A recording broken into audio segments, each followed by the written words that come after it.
to this session jointly organized by Fast Infra Group and the African Infrastructure Fellowship Program, AIFP, two initiatives that are hosted and shared by Meridiam, and for which I'm very honored also to be involved as a general manager for Fast Infra Group and as a senior advisor for AIFP.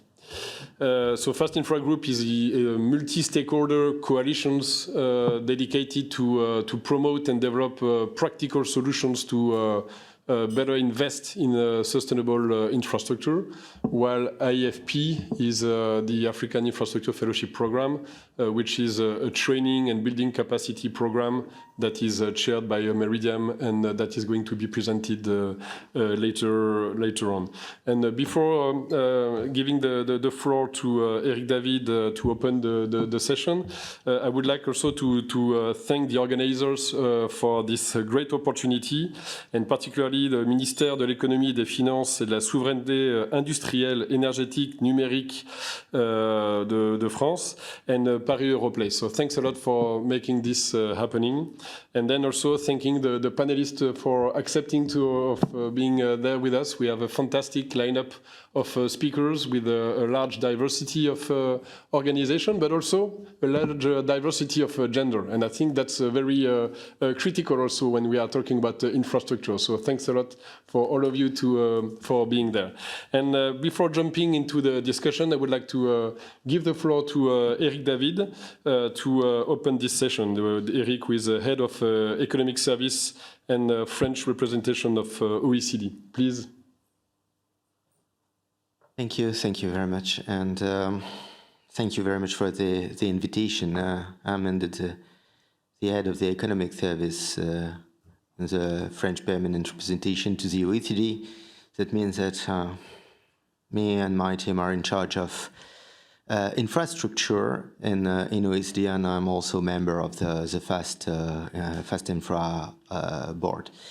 Maybe as an introduction on substance, just a few opening remarks. The first point is about the needs. Infrastructure needs are estimated roughly as $15 trillion by 2040, and the challenge is, of course, even greater for Africa, since over the past decade, sub-Saharan Africa has received only 2% of private infrastructure investment. So the needs are huge, and public money is clearly not enough. Second point, second remark, the objectives. There is a broad agreement on a series of objectives at the multilateral level, with various actors contributing to infrastructure deployment, governments, multilateral development banks, and others. And there are three main objectives. The first one is ensuring that private investment is better mobilized. The second one is equipping public authorities to improve the quality of project preparation, both in emerging and developed countries. And the third one is paying particular attention to the decarbonization of economies. It's a question of greening. My third point of introduction is about challenges. And the third point is a bit longer because there are challenges.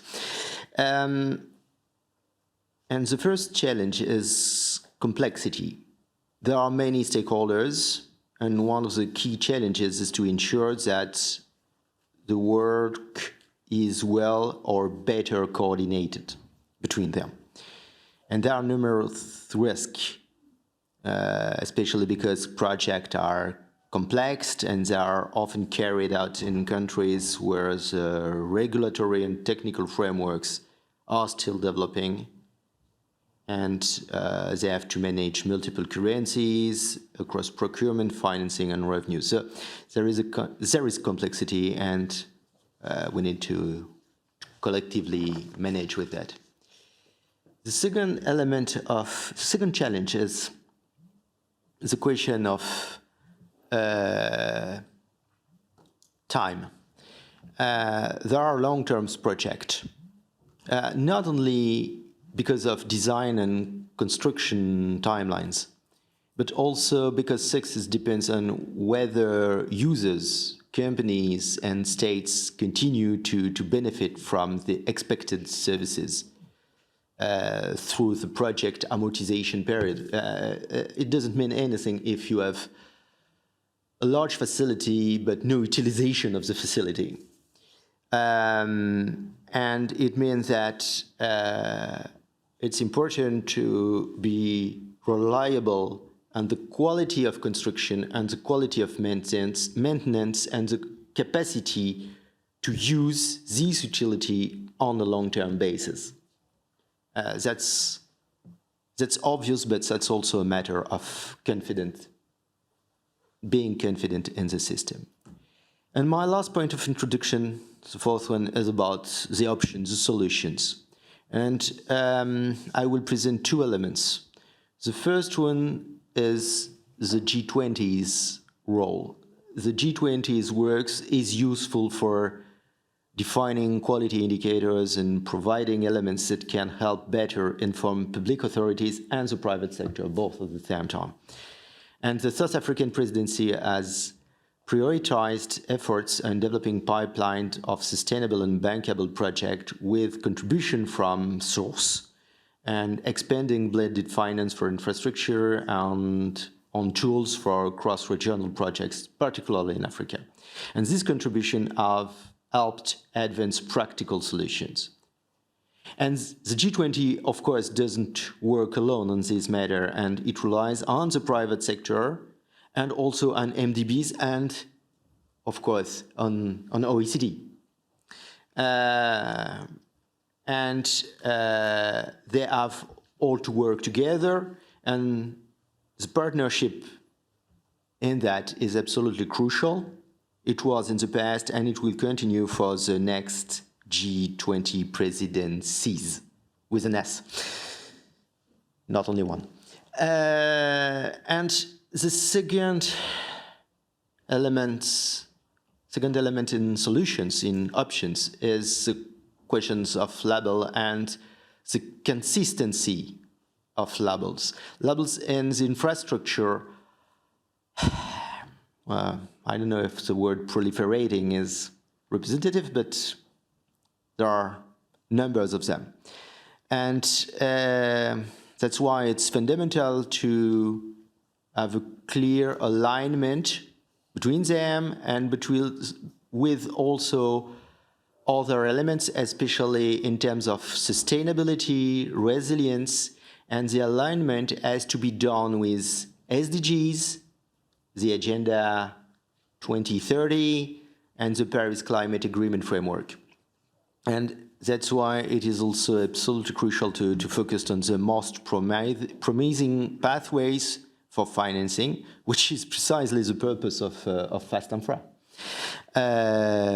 With energy and leadership in organizing this event, I also wish to acknowledge. So thank you very much, and I hope that it will be 1 hour enough fruitful discussion.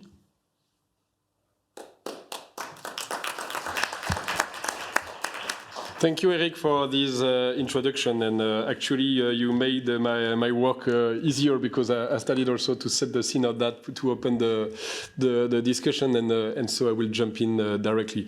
Before jumping also, I would like to welcome all the AIFP fellows that are here. So we'll have time also to maybe to have some introduction, but thanks for being there. And we have like almost 20 representatives from African ministries that are there for a long-term training program. So welcome and thanks for being there. And maybe just also, in addition to what Eric said, to set the scene of this session, we talked about the investment gap. We also noticed that we are now 10 years after the Paris Agreement at the COP. We are 5 years towards the Agenda 2030 with the SDGs. So there is a strong commitment on the policy There were like the Financing for Development 4 in Sevilla last summer. Infrastructure were named 20 times in the last declaration. So there is a strong commitment from the different countries to really tackle these challenges. But we know also that there are more liquidity on the funds, and some speakers could talk about that, and there are resources, but still there is a kind of market failure. So there is the investment gap.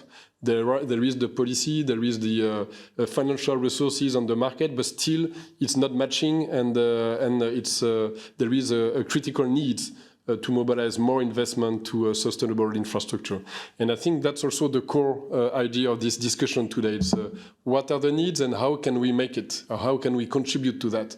And so that's why also we focused the attention on the multi-stakeholder partnerships and coalition in order to see how together to work to fill in this investment and to break this market failure that we are all facing in the different respective sector or market.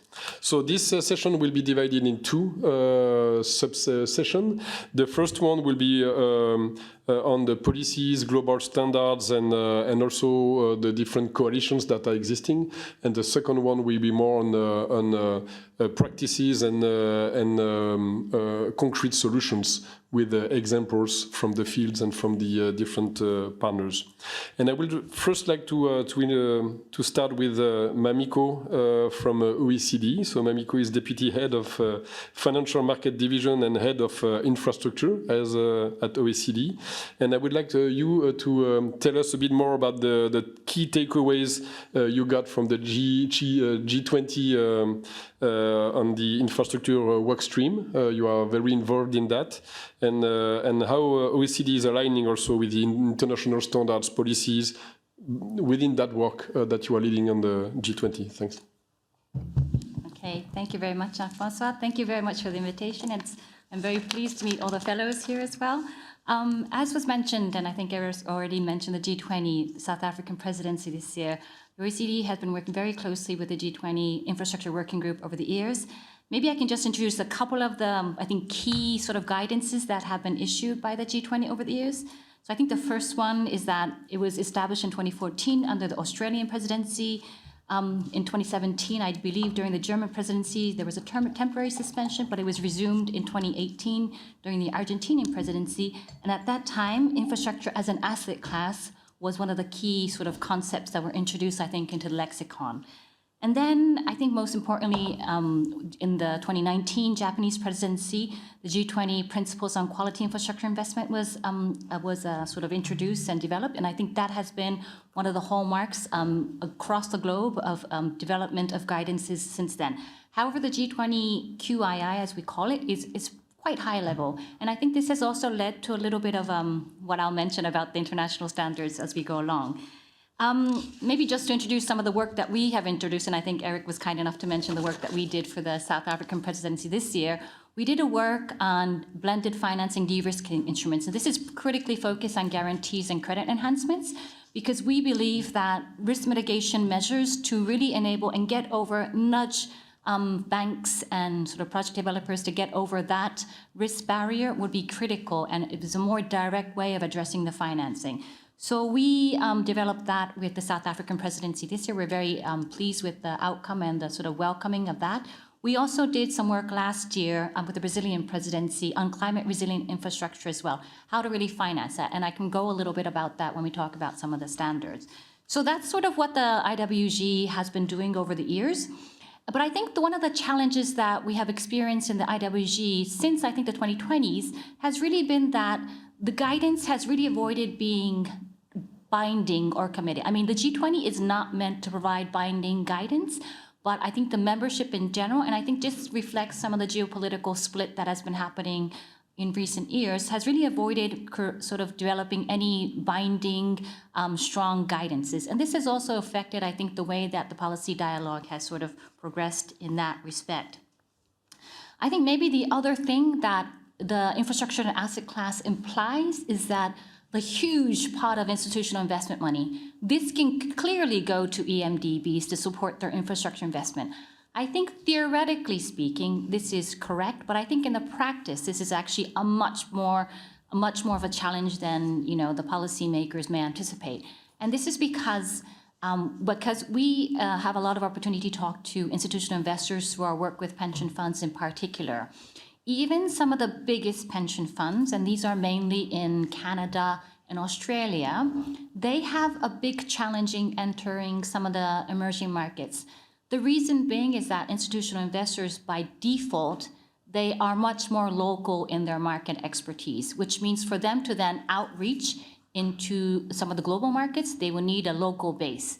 I think some of them have done really well establishing bases in Singapore or India, but beyond that, they haven't really reached that step where they can actually establish bases. And I think that's the next step for them to really be able to sort of advance that notion of infrastructure as an asset class. And then I think initiatives like Fast Infra, I think Source is also here as well. These are also fantastic initiatives that really try to push the envelope in terms of really pushing the QII idea into practical solutions. But I think beyond that, there is really a question of how to really advance financing. And as I mentioned, climate mitigation is really one of the more challenging areas to get financing. And I think you can sort of guess why, because it's a lot about maintenance and updating existing infrastructure, but it's also about not necessarily income revenue sort of generating operations as well. Maybe just going into international standards, I think this has been sort of a global phenomena, but I was trying to recollect the last international standard that was agreed in this realm that sort of has had a widespread sort of impact. I would say the 2017 Task Force on Climate-Related Financial Disclosures may be the last one, really unfortunately. And beyond that, it hasn't really had that sort of permeating effect. And I think there's a couple of elements of why this might have happened. And I just want to think maybe in the realm of the G20 QII, because this has been one of the sort of guiding principles that has really been used across the globe. So for international standards, there is one area that has really needs to sort of converge. And this is, I think, what Eric was mentioning around some of the proliferation of standards. Around the QII, there has been various standards, I think, that have been developed, both regionally, but also thematically as well around it. But there hasn't really been a consolidation of what exactly QII means beyond the principles themselves. And that's one of the challenges, I think. I think beyond that, there is also the sort of challenge of, okay, you have a principle, you have a standard. Okay, what are you going to do about that? Who is going to actually monitor or check that these are being implemented in the way that you sort of foresee? The TCFD task force does have a monitoring activity that I think Bloomberg is leading, but there doesn't really seem to be anything beyond that I could think of immediately to my sort of mind. So that's why I think international standards are really needed, but a really challenging area currently at the moment. We at the OECD, we are not deterred by these global sort of waves, so to speak. We are in the midst of trying to actually develop OECD sort of developed standards. One of them is the high-level principles on sustainable and quality infrastructure. We are hoping to develop principles that will then lead to a framework which has more guiding implementation guidance. And we admit that this could be some of a duplication of some of the work. So we are trying to partner with some of our other sort of partners in this realm to sort of not duplicate, but really leverage this. Because for us, going into the international standard discussion, what we want to do is we want to actually do country reviews, actually look at the policies that are taking places in countries which are infrastructure related. But for us, it's mainly financing and investment. But to look at that and look at what are countries doing well and what can countries do better. And so we currently have a pilot with Ukraine at the moment. We also have some work with Egypt. We also have some countries with Indonesia, India, and the Philippines at the moment that are going along this line, but we really want to develop that. And we also want to develop it beyond financing and governance, which are the two main areas of infrastructure in the OECD, because our colleagues are working on sectors, meaning it could be transport, it could be energy, but they're also working on thematic areas like environment or subnationals. So we're trying to bring that expertise together so that it's a more sort of clear way to our parties. So that's what we're trying to do in international standards. I think it's a very challenging area at the moment, But I think the only way to actually advance this is to really discuss and have a close discussion and collaborate with partners, because without that, we cannot really live in a silo. I think this is the reality of the world. So I'll stop there. Thank you very much.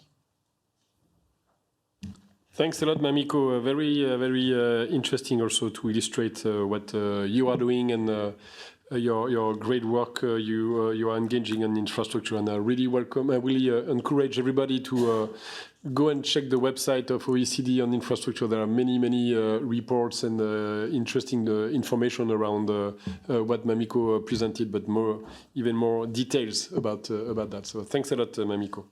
Now you would like to move to Pedro Nicolau, who is head of integration system at the Sustainable Infrastructure Foundation that Eric and Mamiko also mentioned, and to see also how Source the platform align projects with the sustainability standards and policy. So how can you connect standards policy together with a practical support on pipeline development, and also to explain and present how the impact of Source in structuring the pipelines of projects.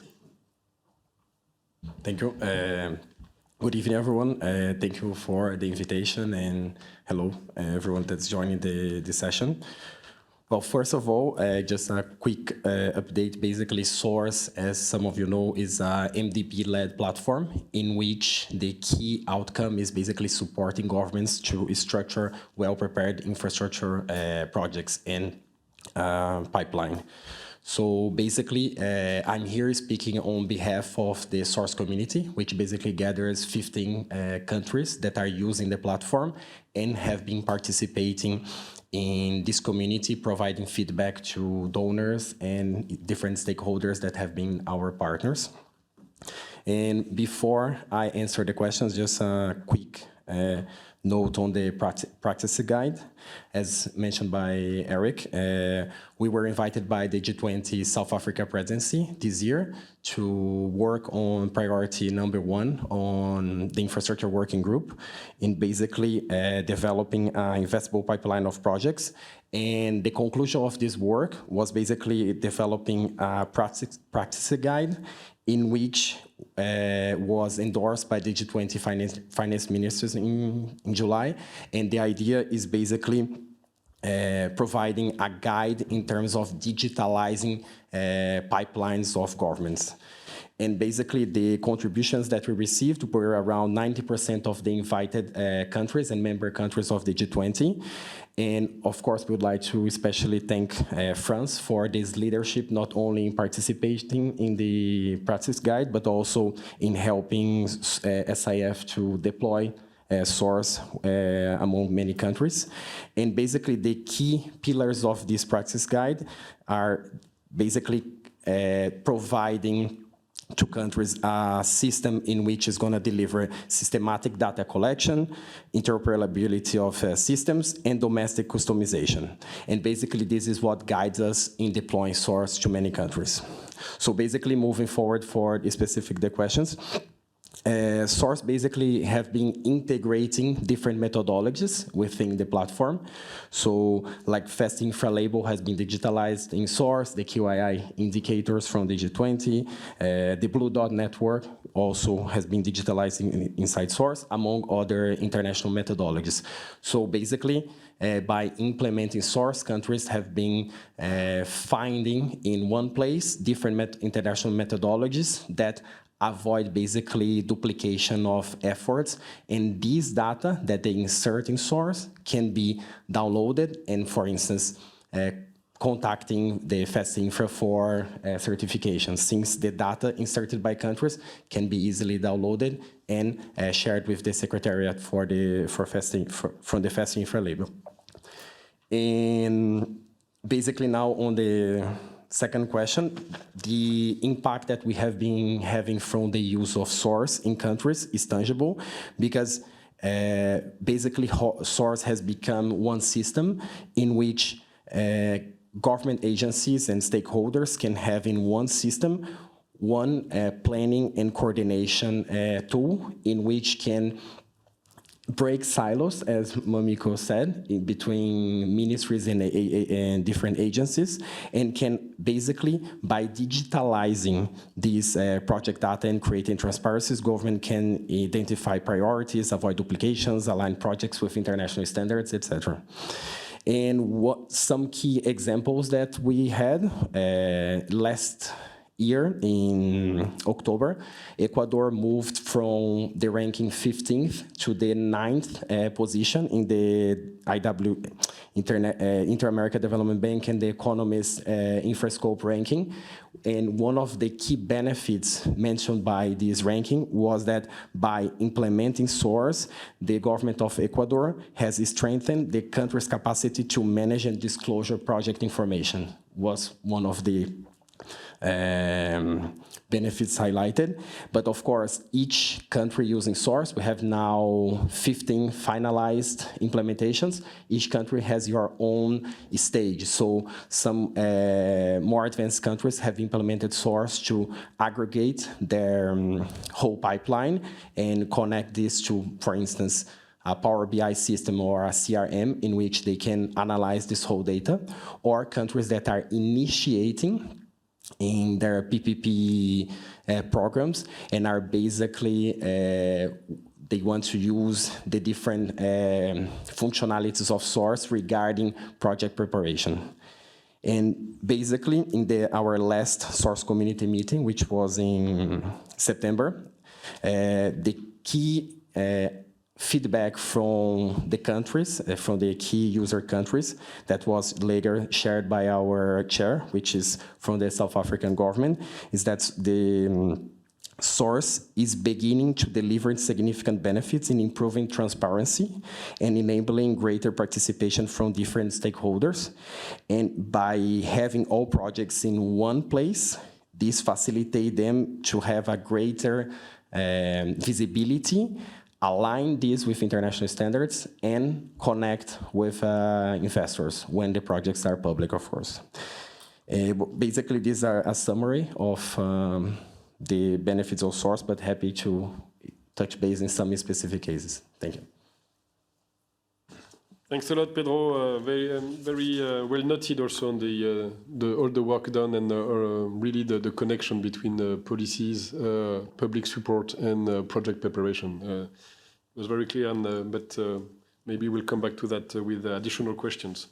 Now I would like also to move forward to Christian Déséglise, who was introduced in the agenda as a board member of Fast Infra Group, but it was just to simplify our life because he has many hats on the head and has been worked for many years for HSBC, also teaching at Columbia, and I won't make the full CV, but very good to have you, Christian, with us, and maybe to continue on the standards and why standards are important and essential for scaling the sustainable infrastructure market on one point, and how can labels and certification transform the investment landscape on the other side.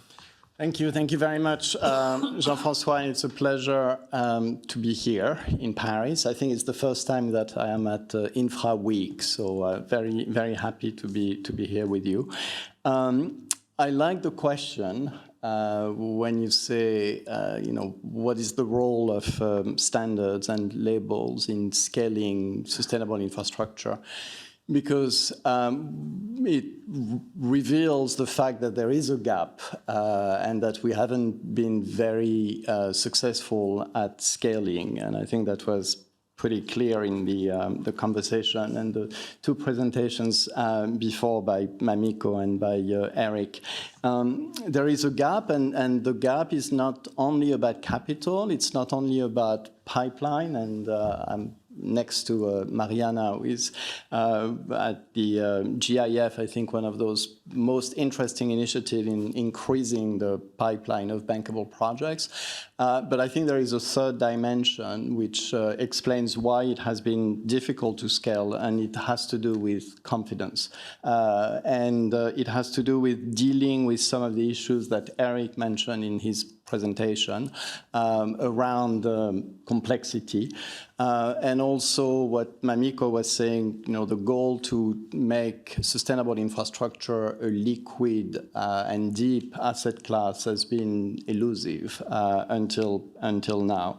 And I think if it has been elusive, it's in part because we haven't been able to deal with this issue of complexity, issue of confidence, and that's why standards are quite important. And that was the intuition actually behind the Fast Infra label, the development of that label. We looked at the success of the green bond principles in enabling the development of the green bond market. We look at the success of accounting standards in enabling the development of new markets. And we felt that if we could create the same thing, not out of nowhere, but building on existing taxonomies and other things, we could provide a signal which would be an important building block in transforming sustainable infrastructure into an asset class. So let me answer the two questions. First, why standards are important in scaling sustainable infrastructure. I think standards provide what I would call the triple C. They create clarity, they create comparability, and also credibility. So just in a few words on clarity, I think they provide a definition of what sustainable infrastructure means, and also resilient infrastructure. So in the Fast Infra label, you've got ESG dimensions of sustainability for infrastructure assets, but also climate resiliency, which is becoming increasingly important. So it provides this clarity around the definition, and without this clarity, there is no convergence, and we get confusion. We don't get confidence. The second thing which is important is to provide comparability, and that's going to be super important for the large institutional investors that you mentioned, Mamiko, like the pension funds in Canada. Investors must evaluate projects across geographies, across sectors, and without standards that will allow this comparability, it's going to be difficult for them to measure, to benchmark, to get more transparency about their investments. And the third C is around credibility, because a properly structured standards will bring discipline in terms of transparency, in terms of disclosure, and in terms of verification, which I think combined are the antidote to greenwashing. So I think that's, if you think about why standards are important for scaling sustainable infrastructure investment, is that they really provide some kind of like common grammar through which governments, developers, insurance companies, investors, MDBs can coordinate. Those shared standards make partnerships more efficient, more systemic. The second thing on why the labels now can be important in transforming and can be transformative of an investment landscape. I think the label, if standards are some kind of language or common grammar, I think labels can provide the signals that make infrastructure and investments and the sustainability characteristics of those investments more visible, more verifiable. And I think those labels can transform the landscape in three ways, which are important if we are thinking about scaling. One is that they reduce transaction costs because they accelerate the process of due diligence, the investment decision decision-making processes, and they can accelerate capital deployment. So that's the first advantage, I think, of the signaling advantage of the label. The second thing is that they may improve bankability, and therefore they can lower the cost of capital, which is a particular issue in emerging and developing markets. And label projects can be more easily insurable, more easily bankable. They send a very clear signal of quality, which can have an impact in terms of bankability and cost of capital. And the third thing, which is really important, especially if we want to create a market and then access institutional investors, is the ability to aggregate different loans together, what we call aggregation. And so when projects share the same label, they can be bundled into portfolios, they can be securitized, and they can be sold to institutional investors and become more liquid. So I think, the labels can provide those attributes that can help develop an asset class, improving bankability, facilitating aggregation, and reducing cost. And I think, fast infra is a little bit of a case in point. I'm not going to dwell too much on fast infra because Morgane will speak about it, but that has been the success of the label so far, and we've got more than 200 projects that are labeled, more than 25 billion of assets that have been self-assessed as compliant with the label.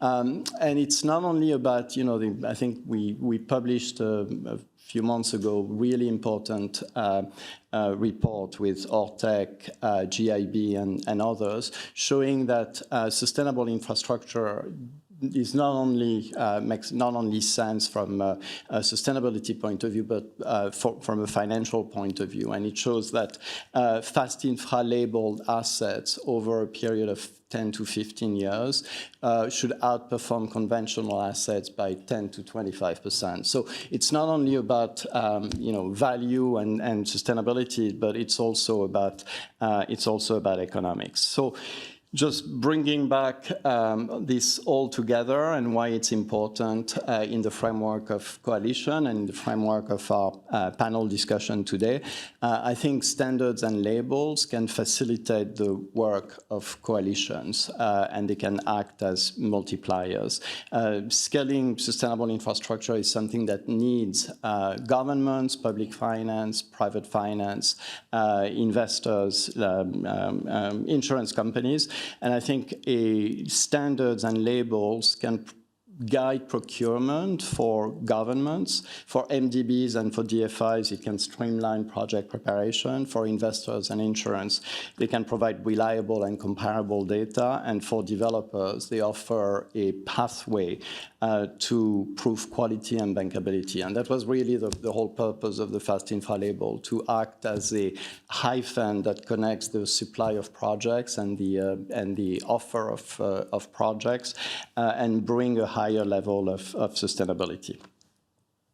So this is a quick summary of why standards and labels can provide not a silver bullet, it's not a magic wand, but I think it's a really important building block in the development of an asset class. Thanks a lot, Christian, for these inputs. I think it's really important to keep what you said, and that standards and label help also all the different stakeholders to speak the same language, to understand each other, but also to give clarity, credibility also to the market. I remember I found a book a few weeks ago. It was a question mark on infrastructure as a new asset class, and it was published in 2015, so 10 years ago. And I think today it's still the same question, because investors, they need also norm standards that help them to compare and to be sure that they take the good decision. And I really like also the parallel you've done on the bond market.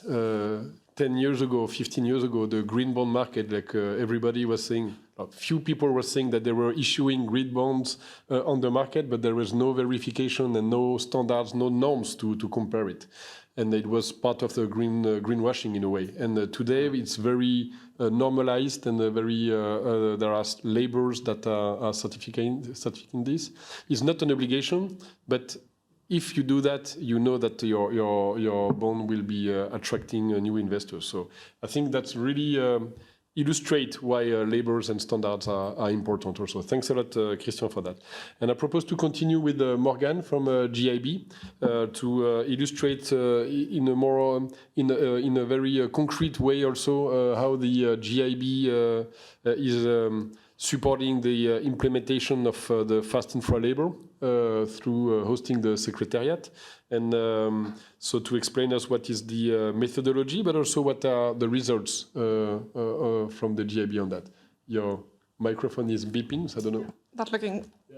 Yeah, oh, good. Okay. So thank you very much for the invite to speak here today about the fast infra label. I'll try not to repeat too much what has been said. Thank you very much, Christian, for setting the ground on why do we really need frameworks and labels to define today, go beyond what is an infrastructure, but really, Mamiko, to go beyond like what are sustainable infrastructure. So the Fast Infra label is one initiative of the Fast Infra group.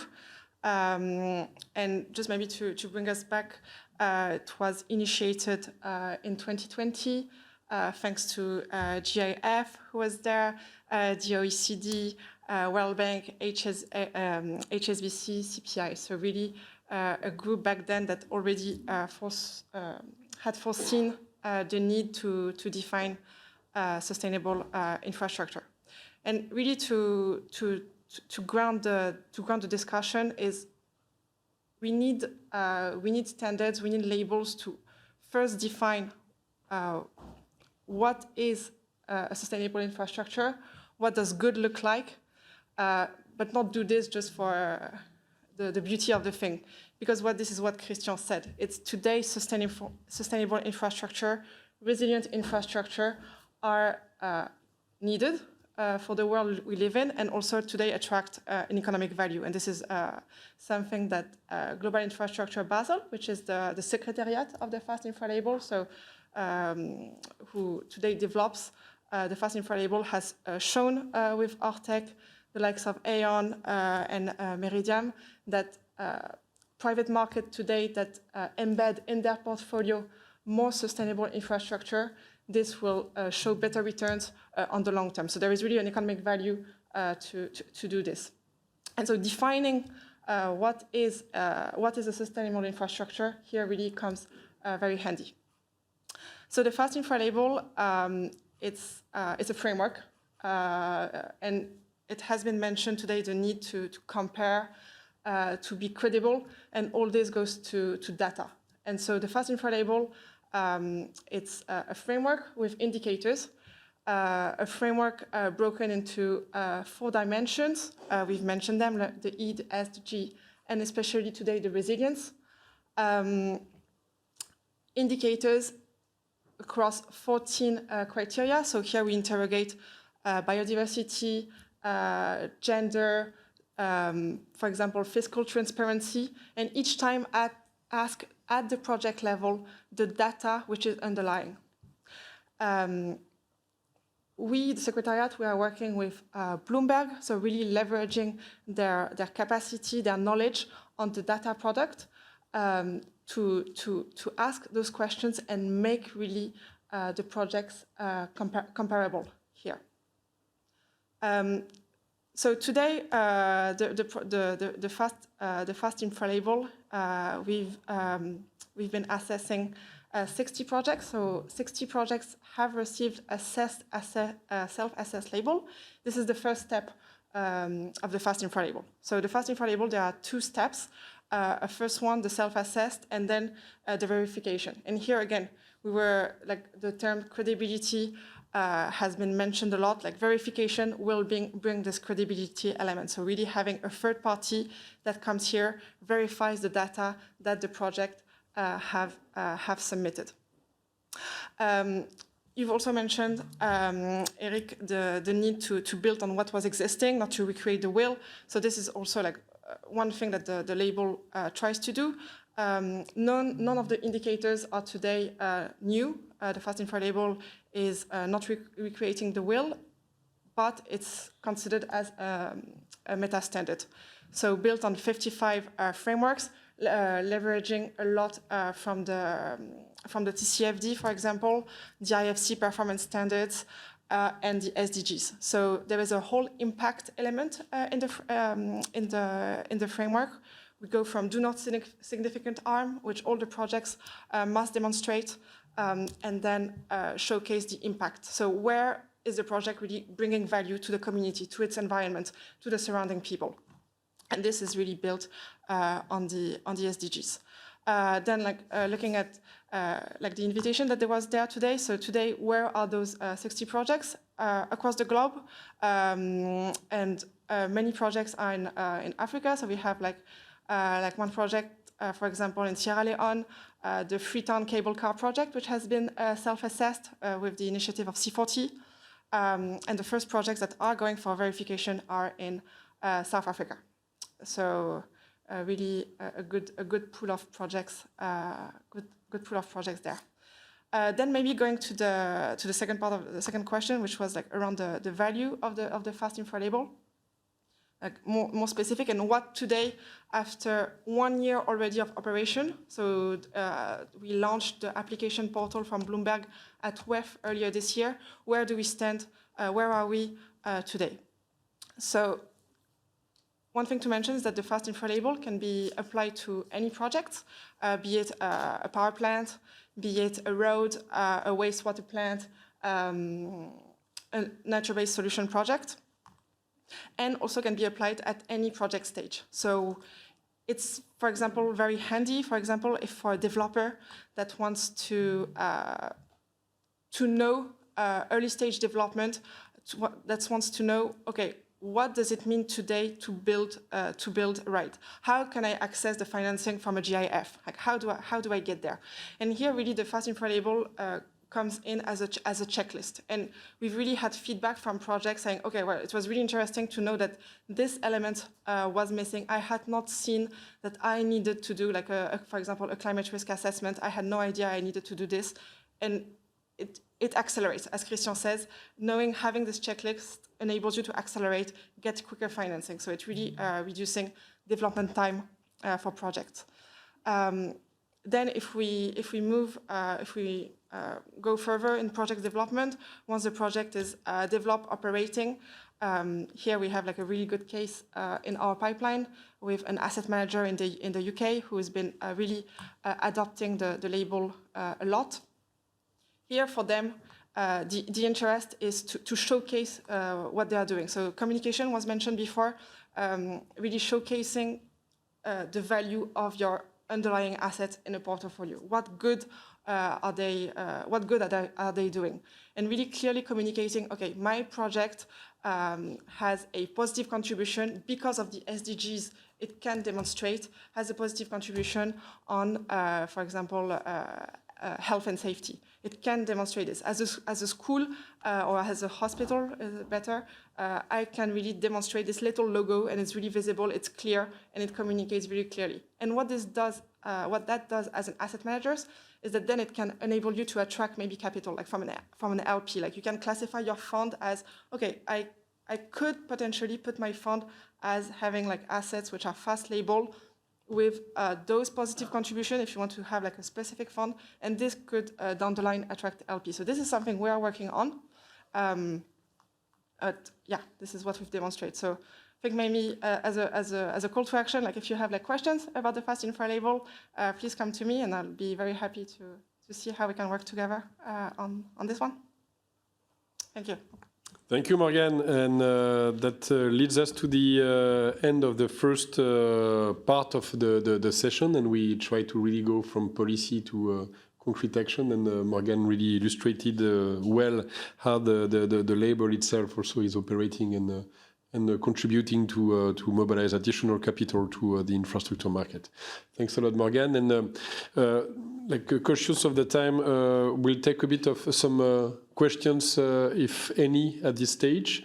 We'll try maybe to keep it short. So if anybody has a question addressed to the first set of speakers, if not, we can come back also. In the end, we will have additional time for a global set of questions. But we can take few times now.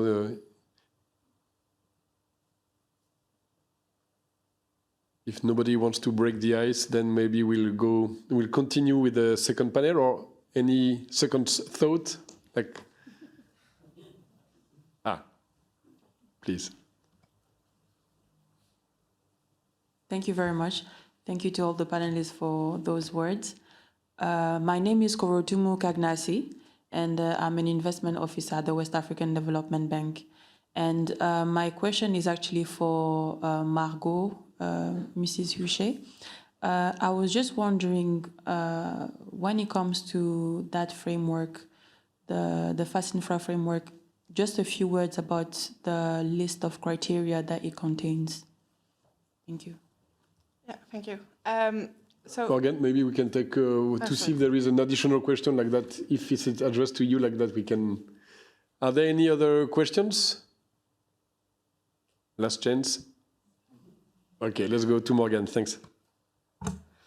No, thank you for the question. So the framework, so it's all available online, and happy to share it, like fastinfralabel.org, so very, very easy to remember. The criteria, 14 criteria, so for example, biodiversity, climate change, circular economy, then you have, for example, gender, stakeholder engagement. And so each time we have like one criteria, then it's a subset of, for example, 20 indicators of whether you have considered this risk, mitigated the risk, do you have this policy in place? And then considering maybe that you are assessing a PV plant. Okay, well, then let's look at your SDGs. So how much green energy are you bringing on in additionality to the grid? So it's all, and again, like thanks to the Bloomberg platform, it's really easy to answer those indicators. It's really intuitive, which is also like something that will help, I think,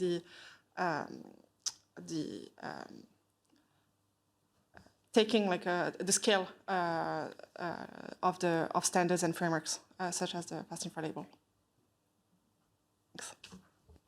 Thank you, Morgane, and thanks for the first set of panelists. Again, at the end of the session, there will be a bit of time also to network, so you can engage also individually with the speakers on some questions if you have any. So thanks again, and I propose to move on to the second part of the session, which is actually a bit the same, but continue on the practical solutions to scale up also investment on the infrastructure and through partnership and coalition. And I would like to start with Mariana, who is a senior infrastructure finance specialist at the Global Infrastructure Facility, and maybe to introduce what GIF is and what are from your perspective, what are the early stage requests or weakness from the government in terms of project preparation when they come to you, and what are the main challenges in a way from the government also to structure, and why are they calling GIF in that sense? But then more broadly also to present what GIF is doing and what are the impacts on that.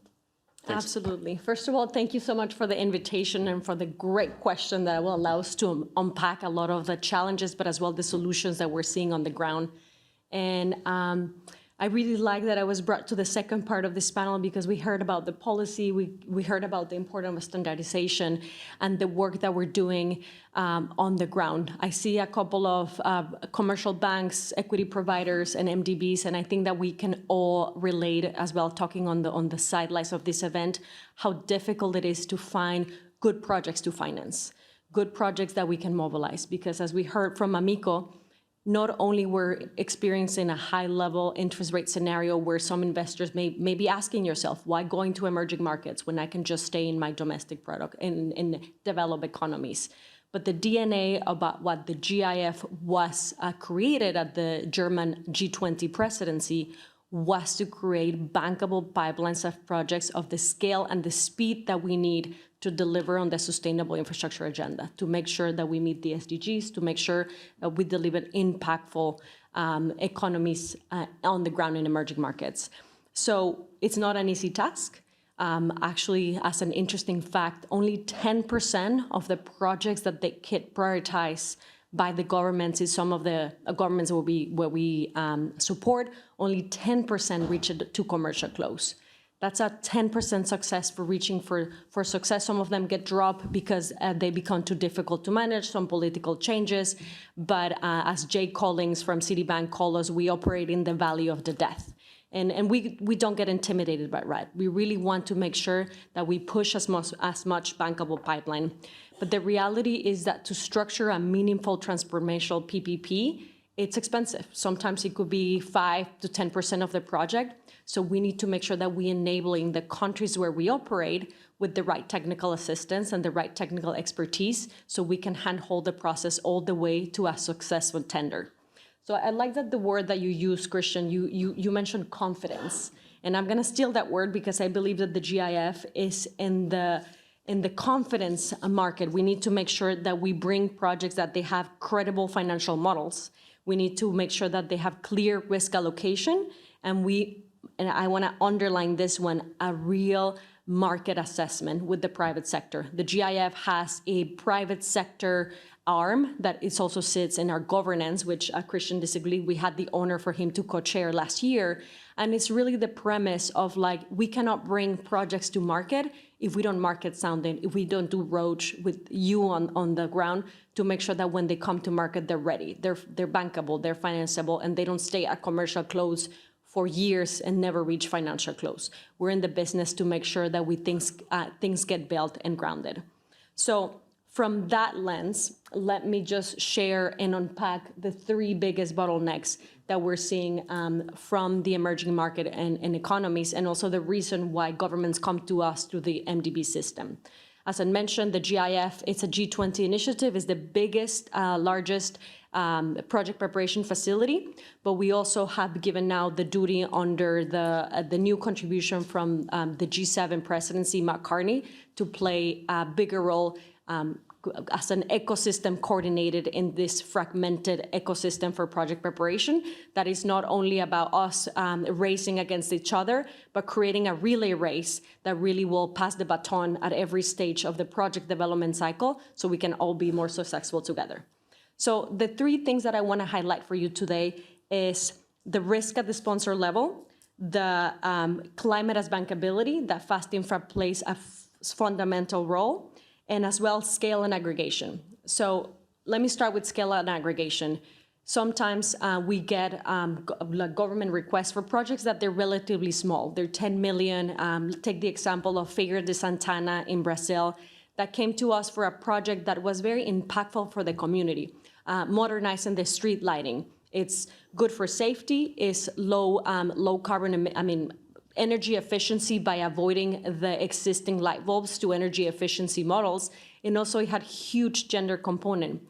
But the reality is that a lot of impactful projects, they become invisible to some of you because it requires the same amount of effort and money to tender for a 10 million project than a 100 million project. So this one get completely invisible. So the role of the GIF is to make sure that we don't reject those, but that we do programmatic approaches that we can tell the government, yes, but let's look at your entire pipeline and see how can we do a standardized PPP procurement model, a standard risk allocation, and with multiple municipalities that they can be tendered together. So if you are a project developer, you can just submit one proposal and then gets you the entire scheme.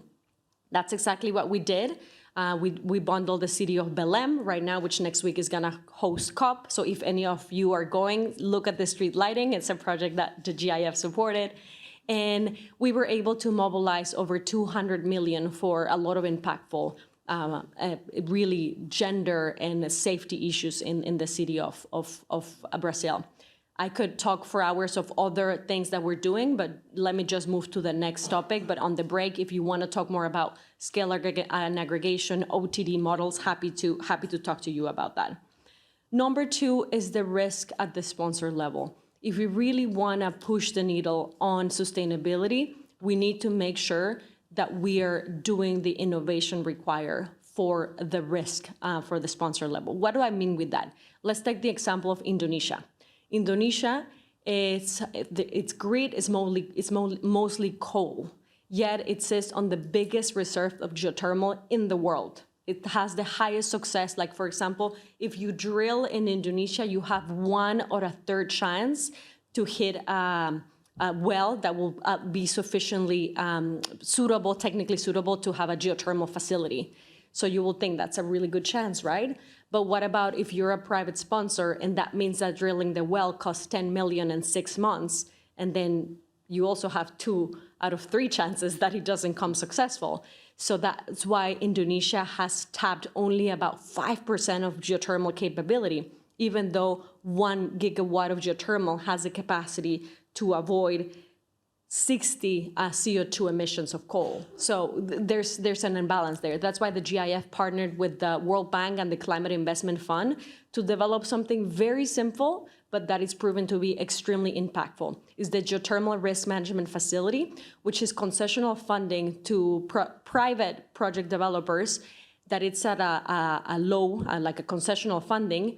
If they drill and they're not successfully, they don't have to repay it. If they drill and they're successful, they repay it. It's very simple, very impactful, and it's unlocking a lot of mobilization in Indonesia. Finally, climate as bankability. I think that we are in a geopolitical scenario that we are scared to say the word climate, but the reality is that climate is embedded now in the financial and economic models of everything that we do. In so many jurisdictions, solar and renewable energy is the least cost option.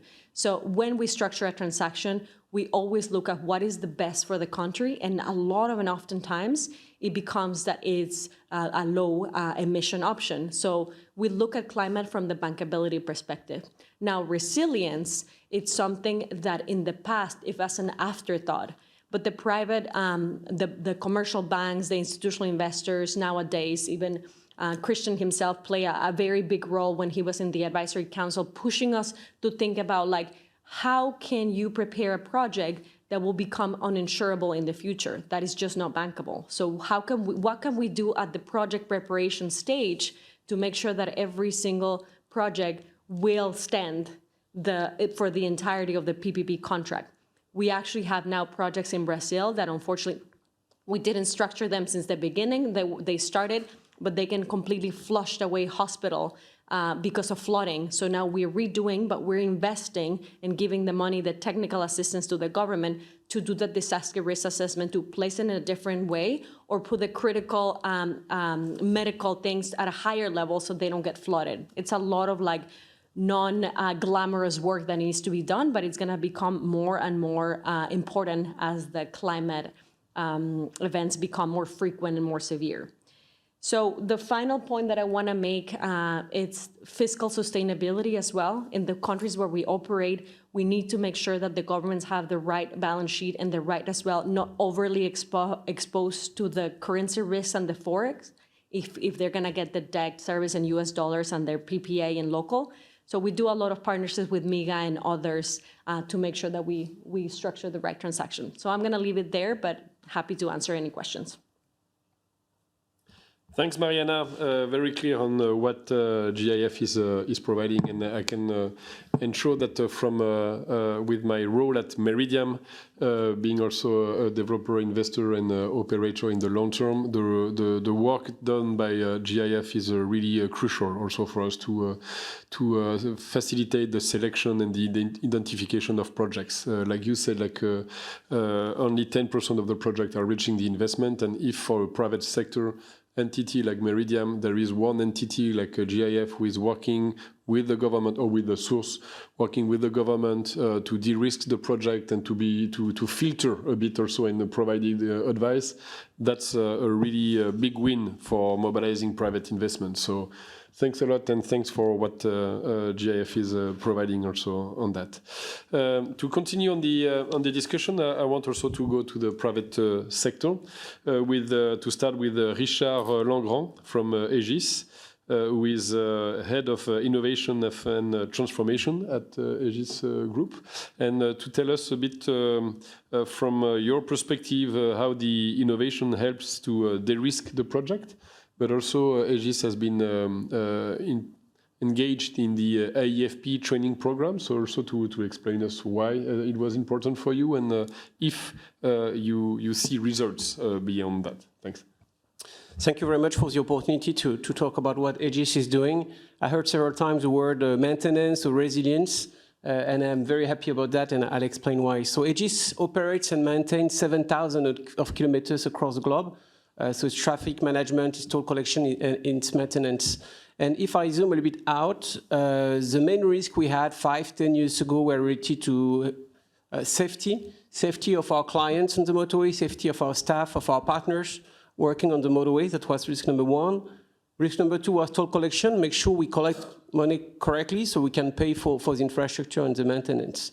But over the last 5-10 years, within the Egis network, as I said, really across the globe, we've seen a real shift due to the climate change. Really amazing. Starting with fires. We had fires in Portugal, so all the green plants, trees burned, so you start having landslide. We had to close the motorway southwest of France for 2 days, preventive measures, because fire nearby. Can you imagine the mess? It was a motorway between France and Spain, so the mess on the roads and the lack of funds during the peak days. We also had some winter maintenance in Greece. We had to close the Athens Ring Road, 1 meter of snow in 24 hours, so we had to close the Athens Ring Road for a few days. Cars were stuck, and we still have lawsuits ongoing. We had some cracks in UK. We have a motorway, concrete, and we discovered that some of the concrete cannot face heat waves of 40 degrees. So maybe the motorway is no longer fit for purpose for very busy motorway. And finally, flood, which is, I believe, one of the #1 risks. We had flood, for instance, in Brisbane, where a tunnel was completely flooded. So once you've evacuated the water, it's fine, but all your equipment are dead. So should you reopen the tunnel to traffic, knowing that you cannot ensure the safety of the motorist if there is a fire, if there is an accident? Or should you leave it closed for 6 months, 1 year time to get all your supply chain up and ready? And we also had some floods in the Middle East, in Dubai, which was quite unexpected. But when you see cars floating in Dubai, something goes wrong. So at Egis, we adapt to this new situation in different ways. We adapt and we try to minimize our CO2 emissions. So when we talk about adaptation, I like what you said about making sure a project is viable long-term, not just for 5 years to 10 years, to make sure it can last. Life cycle of an asset is very important for us. So now each time we have a new project, as part of our bid project, we'll do a quick assessment to assess vulnerabilities in light of the climate change. And some projects, sometimes we decide not to go. We may ask for mitigation measures, which may make the project more expensive, but at least we're sure it will be future ready. Also, we have a portfolio of projects. I've got 21 motorways right now that we're managing. So we did the same exercise of assessing all our assets to make sure they're future ready. It's better to do it now because, as I said, flood is the #1 issue. Sometimes you have rivers. You had a bridge for 20 years, always been here, fine. But we realize with the climate change that if we have a major storm, maybe the bridge will collapse, which people may die. The motorway may be closed for 1 year, 2 years, and there may be, of course, a loss of revenue for the concessionaire who needs to finance the project. So we do that kind of exercise and maybe spend a few millions here and there, but to make sure our motorway is safe. We also developed through innovation, and always we leveraging data, satellite data, big data, AI. We also use the same to assess floods. With satellite data and AI, you can simulate floods and see the impact on your assets of a potential flood. So you see, with innovation, we can do a lot. Also asset management is becoming more and more important for us. We have some very strong asset management database. It costs money, of course, but that's to make sure that your asset in 10, 20, 30 years is still relevant. And it's also very useful when comes a hand back. We're talking about, at least in Europe, about hand of concessions. And we need to return the asset in good condition, in good state to authorities. So having a great asset management system is the best way to show that you did your maintenance and that it's fit for purpose. So you see, through innovation, we can really do a lot. That's for adaptation. If we talk about decarbonization, we also leverage innovation. For instance, the number one item where we emit CO2 for operation maintenance of motorways is patrols, because you need to drive with a van, usually diesel van. So what we did initially, we used AI to optimize our patrols, because we have some level of service to comply with, and using AI, we were able to reduce of 23% our CO2 emissions. Good beginning. Then we shifted to the electric vehicles. It's not always easy, it's not always possible, but in Portugal, it's an asset that Meridiam owns, and we operate for Meridiam. We are the first one, I think, in the world to operate with 100% electric vans. We had to change the way we work, remove some signs, put aluminum because they are lighter, but at least now we're able to do it. But the most impressive innovation, in my opinion, is using drones to patrol. And we designed that in Turkey on the Gebze-İzmir motorway.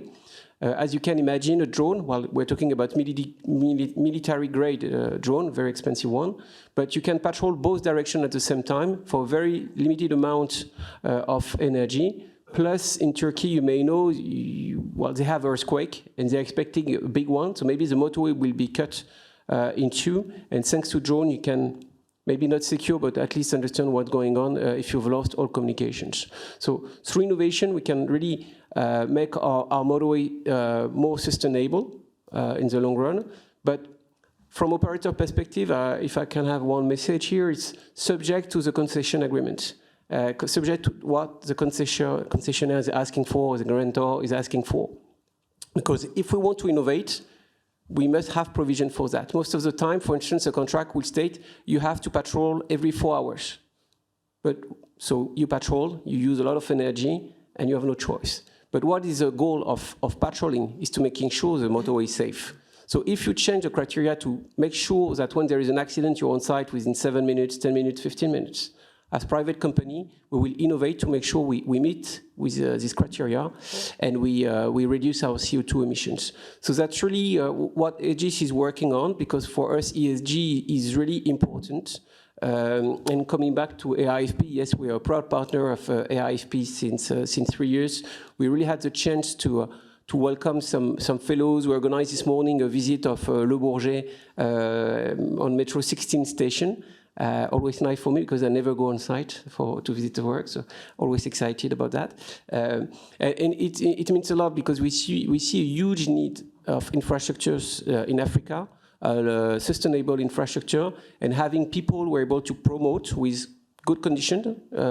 I mean, the state must have value for money, but it has to be also balanced for the private companies. We have several projects, Egis, in Africa.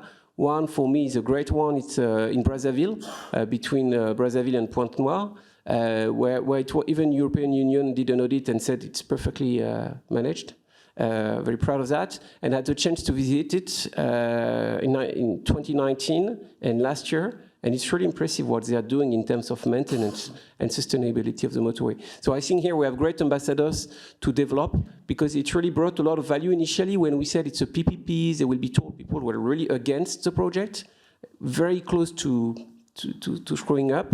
But now everybody is very happy with the motorway, always feel that the toll is too expensive, but they see the value. Even during the rainy season, people can travel, can go safely home, and the industry can develop. Thank you. Thank you. Thank you very much for illustrating very concretely what Egis is doing in terms of innovation, also to make infrastructure performing well in the long term.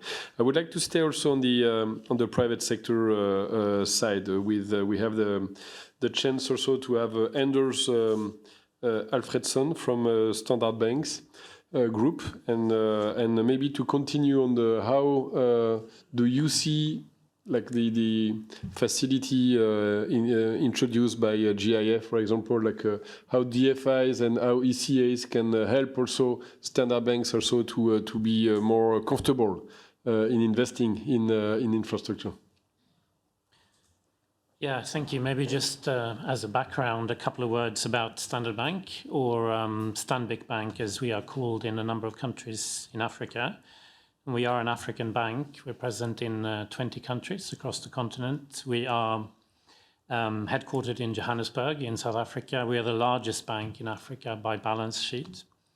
And just to mention the G20 infrastructure workstream that's been mentioned a few times here, our CEO, Sim Tshabalala, was the chairman of that workstream and part of putting together the white paper that was presented in July to the G20. I mean, I think as a regional bank, we obviously operate in some quite complex markets. And so I think it goes without saying that we are already having to form a sort of coalition of risk management whenever we try to do large infrastructure projects. So actually my own focus area is export credit agency finance. And that's a very valuable source of risk mitigation. But given the size of the projects that we're dealing with, it's definitely usually a case of having to look at both ECA cover, maybe some funding from DFIs, guarantees from DFIs, private insurance capacity as well. So that's something we've been doing for a long time, but I definitely think that we can do more and that collaboration can become better. I think we are a bank that's very much present on the ground in Africa. We usually have risk appetite, both for public sector projects as well as project finance and PPPs.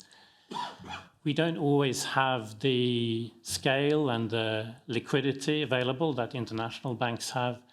And our cost of funding is definitely higher than some of those competitors. So I think there's definitely a scope here for us to work with international institutions where they can use our local knowledge to channel funds into projects in Africa.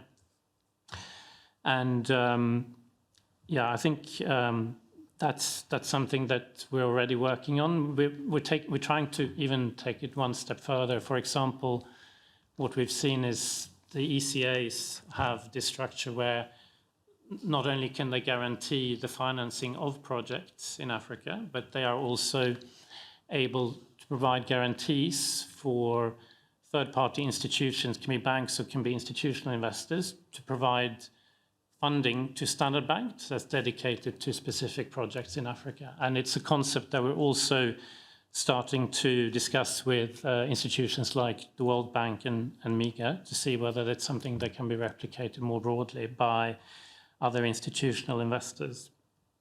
So yeah, I mean, I'm going to keep it short. I think there's a great opportunity there to work together, and yeah, infrastructure is a big priority for Standard Bank at the moment. Yeah, thanks. Thanks. Very good also to have a picture from the private bank and commercial bank also, because we are talking a lot of blended finance mechanism, blended finance instrument, and on the ground it's not so easy and common to see it now for the moment, even if there are, of course, but also more on the risking approach more than the co-investment on that. So thanks a lot, and very good to see that Standard Bank group is engaged on this infrastructure market.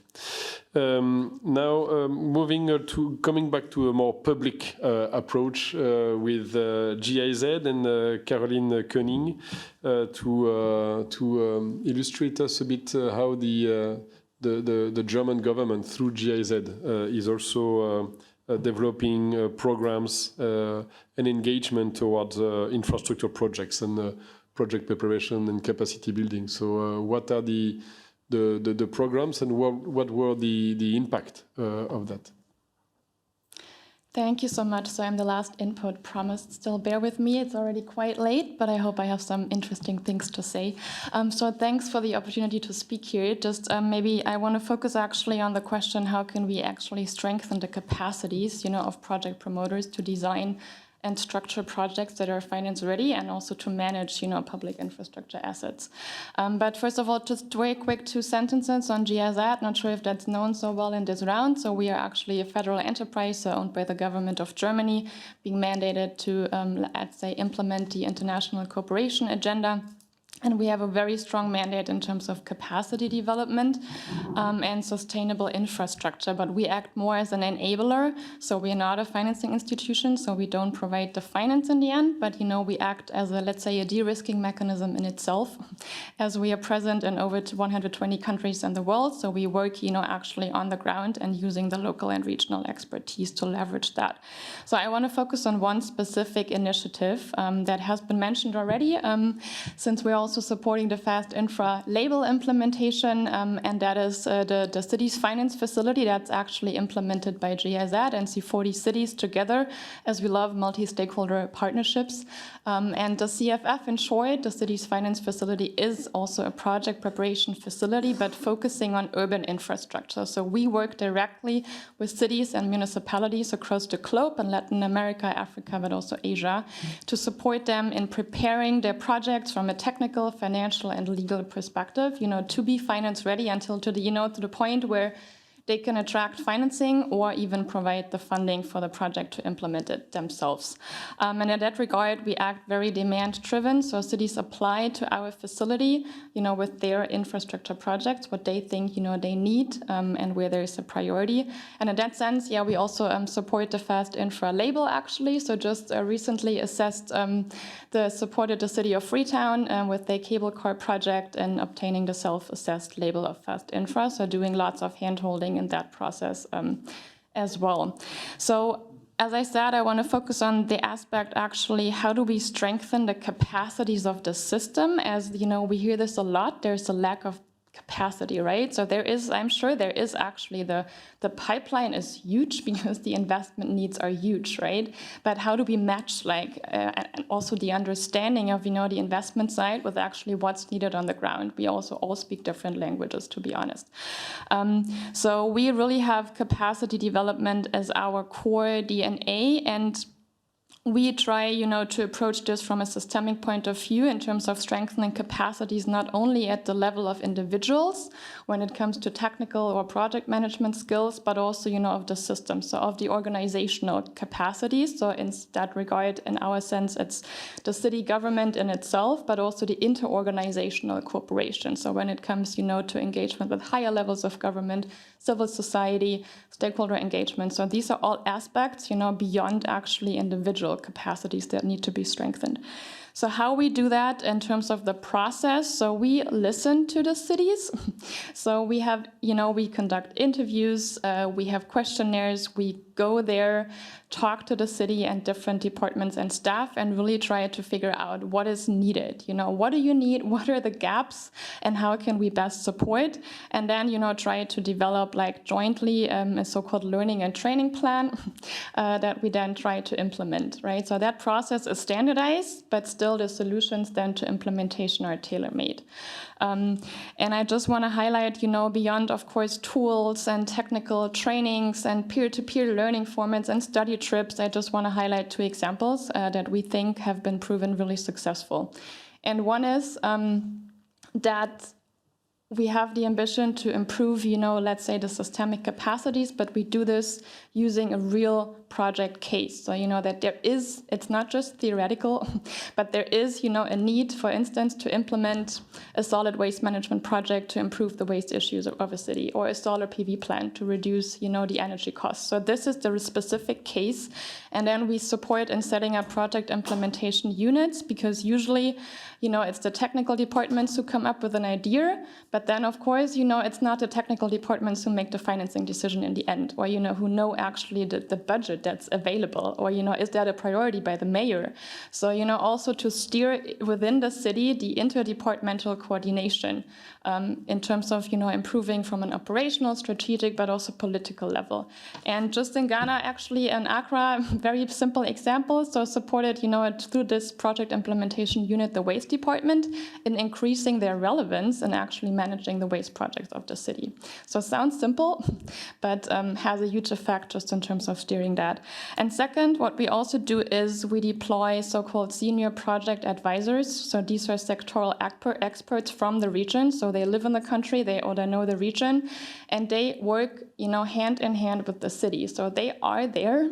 You can talk to them on a daily basis. This is really hands-on support. So on-the-job training. It's not some faraway consultant that you can only reach like once a month. So this person, is there to support in steering this process, because there's lots of work to do and it's really complicated.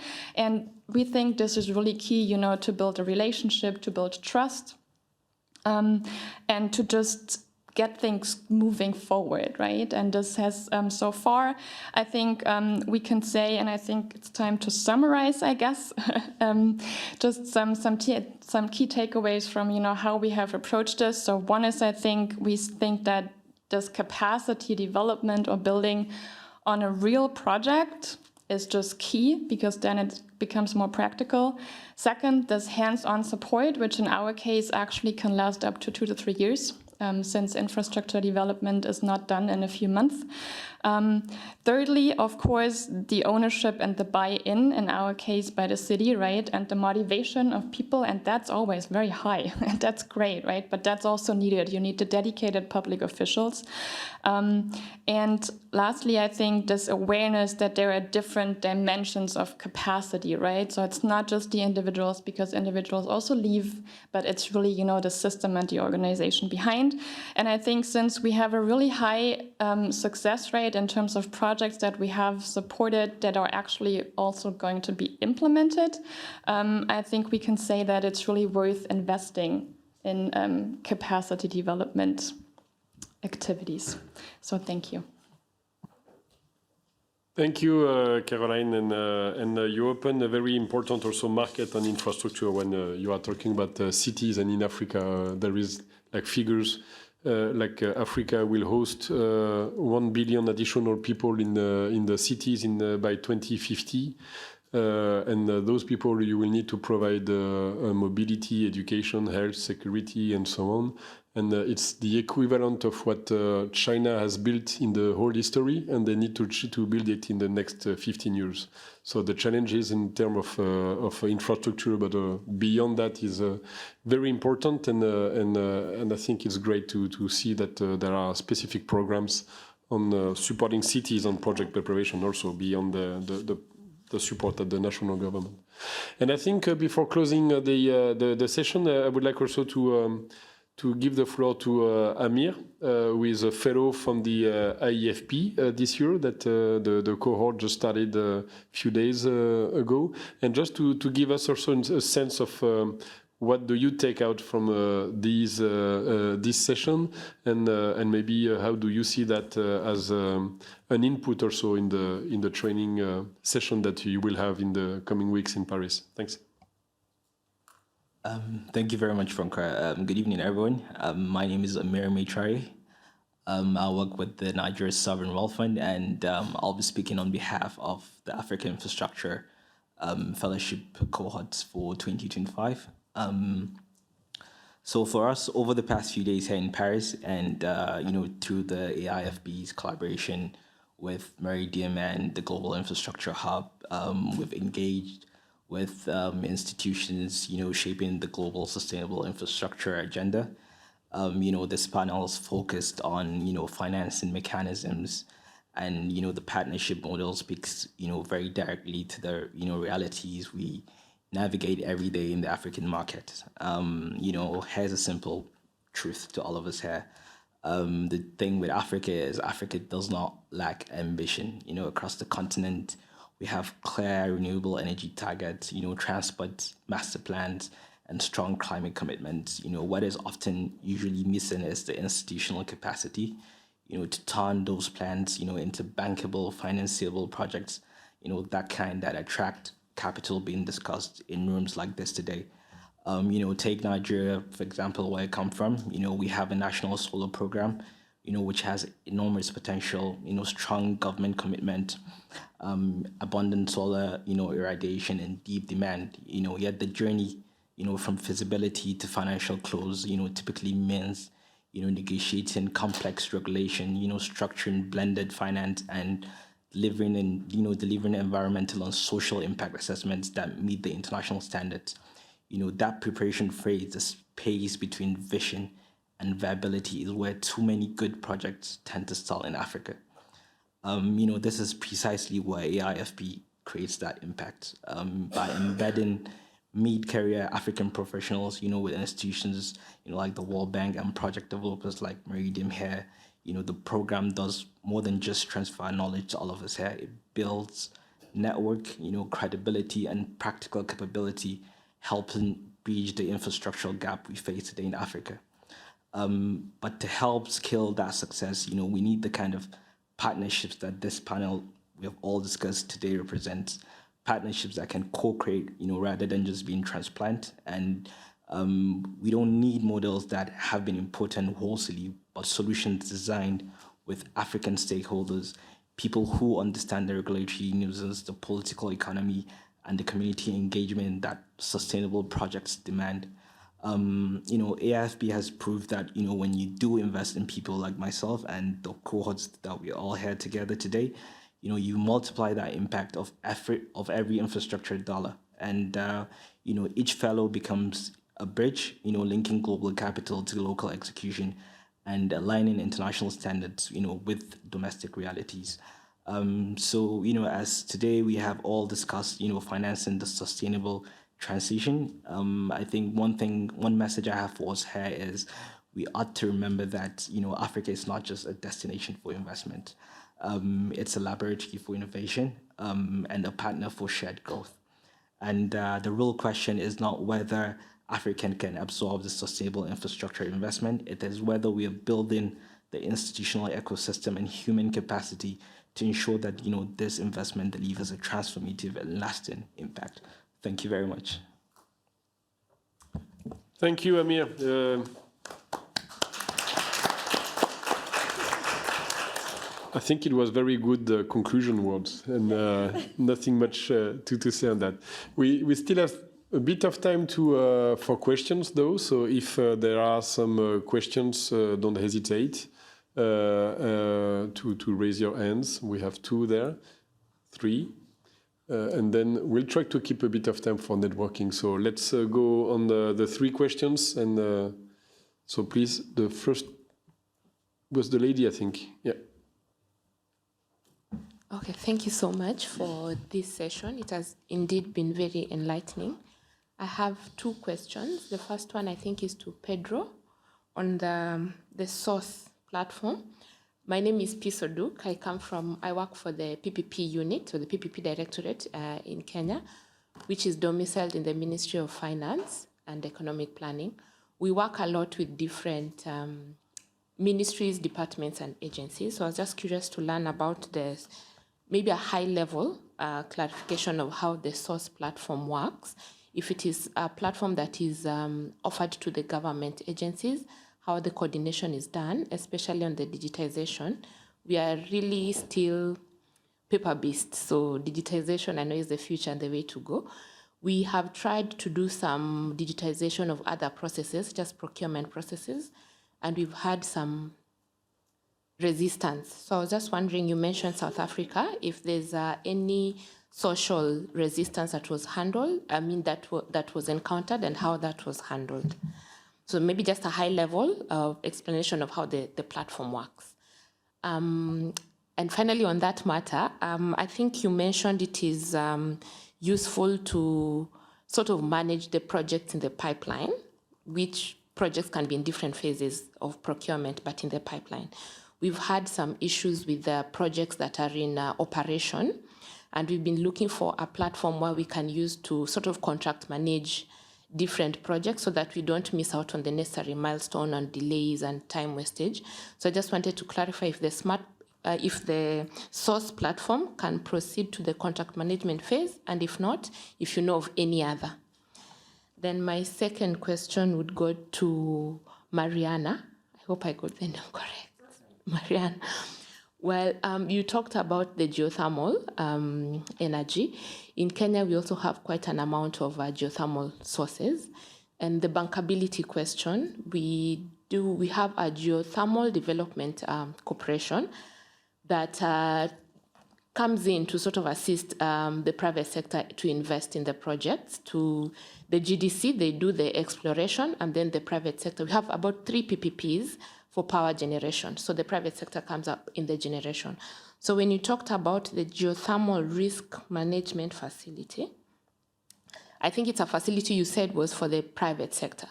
So I just wanted to find out if there's a similar facility that is available for the government side, and if it's available, how can we tap into it? Thank you. Thank you. Maybe before answering, I propose to take additional questions. So there were one here, and there was the lady there. And then maybe also just keep a bit of time to go and ask questions directly to the people, but we won't have time to take too many questions. Sorry about that. But the lady in the back, and then Mr. Okay. Hello, my name is Irene. I'm from Zambia. So my first question was to, I believe this is Pedro. Yeah, concerning the standards, is there a way in which, because there are multiple sectors, so is there a way in which the creation of these standards can be streamlined, or like on a larger scope? How do you intend on coming up with international standards that are able to encompass all the different countries that are here, and how can it be streamlined? Thank you. Mr. Okay, thank you for the opportunity and thank you for this session. My name is Nelson Foucault. I am from Cameroon. I am an MBA candidate at INSEAD in France. My question is, we are speaking about bringing back the capital to fund sustainable infrastructure project in Africa. I want to know if international investors are thinking about how to bring back human capital in Africa. For example, skilled, talented Africa that can gain sustainable, like strong experience abroad. Which mechanisms are put in place to have this human capital back in Africa and contribute to the financing of sustainable infrastructure in the continent? Thank you. Thank you. And last question, and then I will ask the answers. Thank you very much. My name is John. I'm from Kenya as well. My question goes to Ms. Mariana from GIF. I'd like to know, against what you said, that your success rate for projects going to commercial close is only 10%. 2 questions. What's the turnaround time for a request made to GIF, especially if the requisite processes have been put in place? I speak this from the context that for some of our projects, we've already integrated climate risk adaptation measures, and this is in collaboration with GCA. So we have quite some processes done already, and the risk that we have, or rather the shortfall that we have, is mostly regards to funding. And related to that, you mentioned fiscal and sustainability being a huge reason for why you don't close projects. And this is a huge risk in Africa. So would that be one of the reasons why you have quite low success in the continent? Thank you. Thanks. And last question, Mr. Okay, thank you. I'm Mausi Jodonia Poto from Ministry of Finance, Togo. I have two questions, normal three, but one of them are already asked by Peace. So I have two questions. The first, we are talking about sustainability, and I see all the partners that are gathered here works to bring value to Africa projects. And currently, we know that in Africa, there is infrastructure gap, and there is a question of bankability. Aside, you partners are working to add value to what exists currently in the continent, and also help the continent to reach a certain level. My question is concerning the local content. One thing is to build capacity, for example, the AFP program that you are doing here, and the other side also is the private sector in the continent. What you people are you doing in terms of local content to improve them or to support them? The second question is a question to evaluate our relation. Like we are in partnership, and in partnership is relevant to take a step at time to evaluate how the partnership is going. I want you to let us know. We are here from several governments. We want to have your point of view instead of from where Africa country has started till where we are currently. What's your point of view on what is going good, what could be improved? As we come from different government, this could be also an advice for us as you are on the continent and you work with several countries. Thank you. Thank you. So we close the questions for now and ask those who are addressed the question to really try to bundle the answer in terms of timing. And so starting with Mariana, then going to Pedro, and if additional speakers wanted also to tackle that. Mariana, Excellent. please. Speed. Well, first of all, thank you so much for the question, because it would allow me to clarify that the 10% is a general estimate that McKinsey did about projects in general. Projects that get dropped are only 10% that reach commercial close. That is not data to the GIF. We actually, because we are very straight on working through the MDB system and making sure that the projects reach commercial close successfully, our leverage ratio is 1 to 100, meaning that for every single project that we provide technical assistance, we mobilize 100 million. So we have brought 28 projects to commercial close and mobilized 28 billion to date. But we have 179 projects on the pipeline that we're seeing at J-Corp that will bring to commercial close. So the 10% is just a general African context, and we really are working to make sure that we maximize the leverage ratio at a faster scale. That's number one. Then the fiscal sustainability, absolutely priority. It's not like we reject projects. We put it as a priority to make sure that we're not overly indebted. Like PPPs are not free money. It's a matter of value for money. So how does this get analyzed in a way that the contract doesn't take more risk than they had? So in the break, I can give you an example of the Fiji solar, where we did an analysis of how much that the government could get before we jump into the PPP. Happy to talk bilaterally.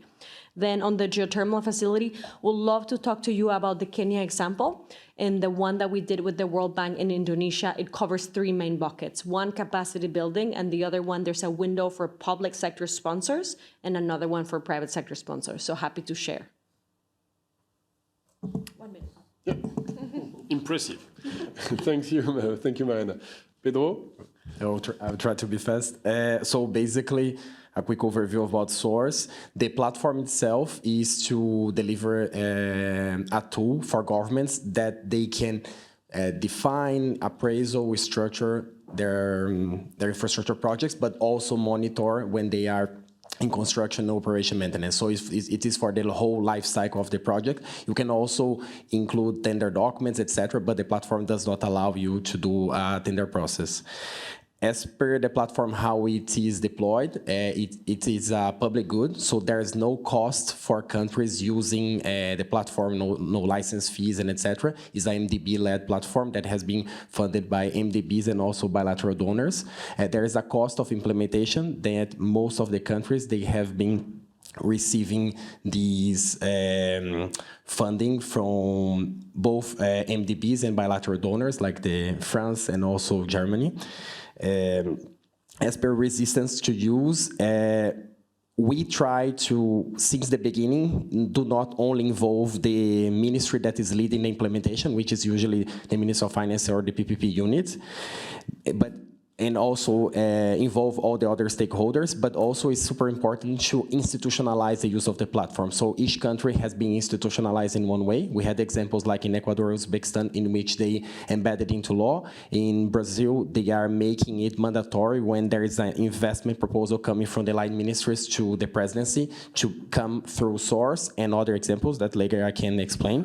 South Africa also is related to their structured infrastructure priority projects that needs to be in source.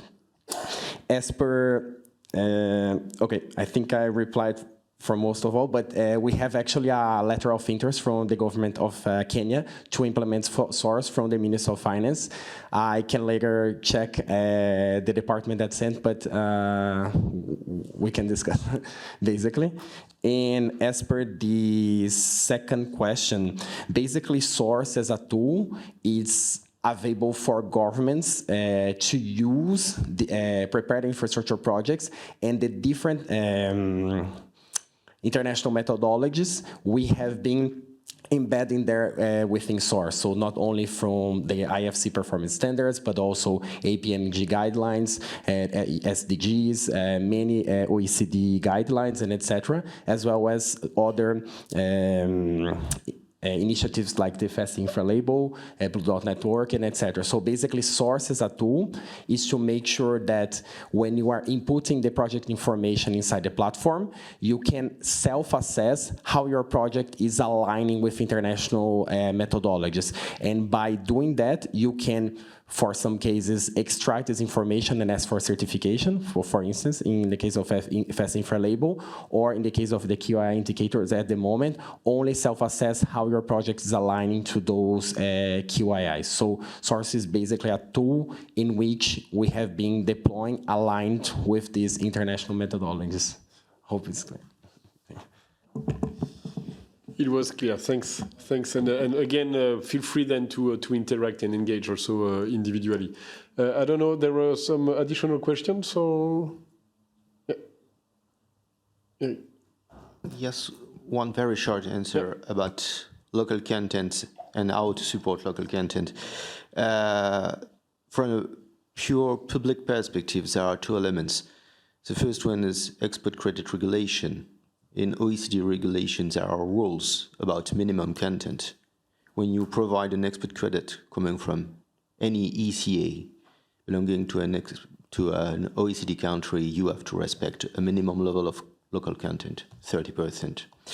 And there is also a support coming from ODA in terms of local content. So it's not exactly the same thing, but there are public rules.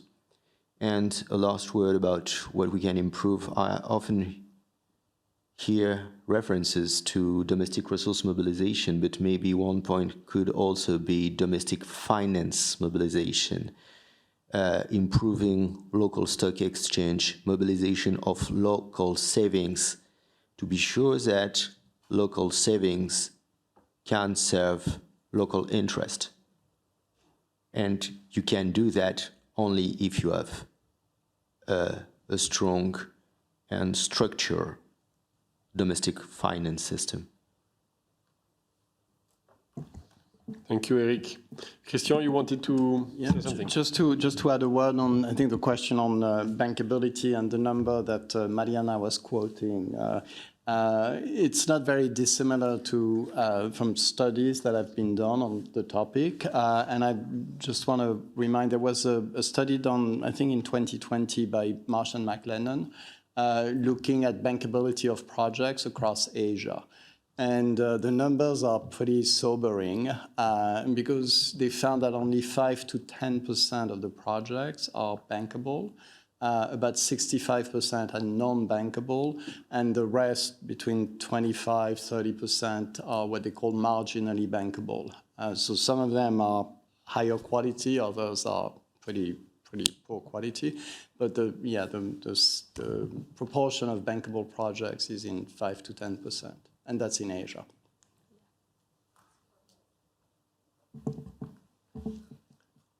Please, Mariana. Not the best person to answer this question, but I just don't like to leave any question unanswered. So the very important question that you made about jobs and job creation and economic growth, I think that the president of the World Bank has made the job agenda the top priority under his administration, and he's really looking it into very seriously, and he has launched an initiative called Mission 300, which is bringing electricity to 300 million people in the African region, but on top of it, do it in a way that you create local jobs and local growth for local economies. So it's something that is on top of his priority, and I'm happy to put you in contact with the right team that is leading that. But absolutely agree with you that it's an important thing. Thanks, and I think we are sharp on time to close the session. If some of your questions have not been addressed, please come to us and raise additional questions. We still have a few minutes to keep the room. I would like also again to thank for all the panelists for their great contributions. Thank also Paris Europlace and the Ministry, the French Ministry of Economic and Finance, for hosting this great session, and maybe leave to Eric the conclusion word. I think I can be very short. The needs in developing countries, and especially in Africa, are huge. That's the case for infrastructure, and that's why we are here. That's not only the case only for infrastructure. The needs to fight against poverty, the needs to have more infrastructure, the needs to fight against climate change. A part of it will come from public money, a part of it will, and the vast majority will come with private money. The question is how to articulate them and how to provide the best catalyst effort coming from the public sector and the best use of private money to be sure that there is development. And the question of standard is a question for infrastructure, but my last word will be not only for infrastructure.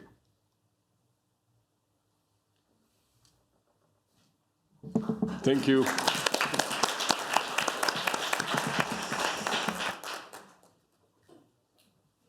So no, I think no more words, just to close the session, and thanks again, and please engage. The objective of this session is really also to engage with each other. So thanks again, and have a good evening. Bye.